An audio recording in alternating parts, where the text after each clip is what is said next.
Oh, that's a Kirby, that gets attention, and you've had your hand up for a while too. What's your question? So I really want to do voice acting myself. What were some of the steps you had to take before you got started? Okay. So some of the steps I took to getting into career voiceover. Primarily and predominantly, and I'm sure you've heard this in many of us, but I cannot emphasize enough, training as an actor.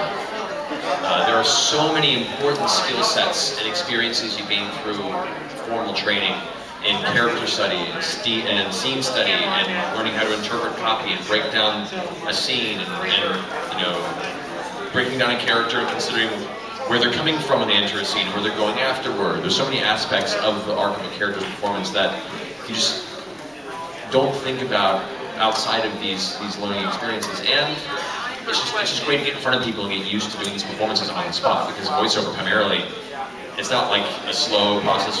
There's a lot of collaboration, but for the most part it's an expectation. You walk in, you get a script you've never seen before, make magic happen. And you have a bunch of eyes on you, and you're like, go. Alright, beep, beep, beep. Bleh, you know. Don't actually do the bleh, unless the character requires you to go bleh, in which case by all means go bleh. But yeah, so formal training as an actor is so important. Secondly, on top of that, you begin developing your voice and your vocal register and apply that to the skills you learn as an actor. And that means a lot of your free time that you have making silly voices and improvising conversations when you're in the shower, when you're in the car, when there's nobody else in the apartment, or if there is somebody else in the apartment, you just don't care. I'm that crazy person on the freeway that's talking to himself angrily, but not because of traffic. The one person is not because of traffic. You know, half the time I spend in my vehicle, I'm just going like, this way, child, into the abyss. No, I will not follow you. Come, your destiny awaits. And I look over and there's somebody in the car next to me going, I just turn to be like, you too. You gotta roll with it. Then you have to consider, to really make a career out of voiceover, you have to figure out the facets of voiceover you want to go into. If you want to go into radio, commercial work, you have a lot more options to do, because there's radio stations and commercial broadcasting all throughout the nation, even in the small cities. If you want to get into animation, video games, you have to go to where the work is. And that's the big jump. It's a scary jump. It's not an easy jump. It's a very, very competitive industry. Because you're not just like stepping out there to make it your own, you're stepping out there to compete with me. Compete with Troy, compete with Travis, compete with Laura Bailey, compete with, you know, like you're stepping into the arena. It's a very welcoming arena. But you have to make sure that when you go there and you want to make that jump, you are at the top of your game, all your guns are loaded, and you are like, I'm coming for you. Lovingly, but I'm coming for you. So when I emphasize, don't jump the gun on it, because a lot of people go out to LA like, I'm going to be an actor, and they're kind of half prepared and they didn't really think about it, and then they spend 6 months out there, haven't booked anything, and are forced to move back and kind of give up their dream and you know, just hang out in front of 7-Eleven, which there's nothing wrong with. 7-Elevens are cool. I'll get good soda there. But you want to make sure that when you're going to make a big step like that, that you've spent the time, you have trained, you are fully confident, you've had a lot of feedback, and you've worked with a lot of professionals that have told you, okay, you're ready. Then you go where the work is, and that means New York, Los Angeles, San Francisco, Dallas, and a couple other peppered cities out there. But those are the main casting areas for animation and video games.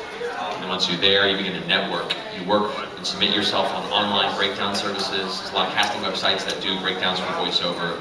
A lot of them are unpaid, but that's how you build up experience in a resume. As you start doing work, you get used to being behind the microphone and having to perform on the spot for directors you've just met, on copy you've never seen before, and you have a resume that you begin to pad out. And once you have that going on, then you begin looking for an agent. A really good way to get into an agency, as opposed to just blind submissions, which will generally be put on a pile and forgotten, is to do workshops and classes with a lot of casting directors and actually cast the kind of work you want to go into. You can research online. There's a lot of great networks and communities online that post about these classes you can take and who's teaching what, and you can research and be like, oh, that person worked on Mass Effect, I want to go see them, which I've done many times. Like, they've worked, who casted this game? They cast that game, are they teaching classes? Yes, they are, I'm going there. You know, I will laser seek people I want to work with. And then once you have that FaceTime with them and get to work with them and show them what you have, if they like it, you can ask them for a referral to an agency. That's how I got a referral. Because I went in for an audition a friend of mine got me for a game called Rise of the Argonauts. It was like an Xbox, like early 360 game or like late Xbox game, and it was with Chris Zimmerman, who was the director of the Metal Gear Solid series and a bunch of other great projects we never met before. I went to sign in, and there was a section for Write Your Agency, and I was like, oh, I don't have one, so I left it blank. And I auditioned for her. I did my best. I was feeling really good. I spent years and years of practice, and you know, being a hungry actor in LA. And I worked really hard, and she turned to me and said,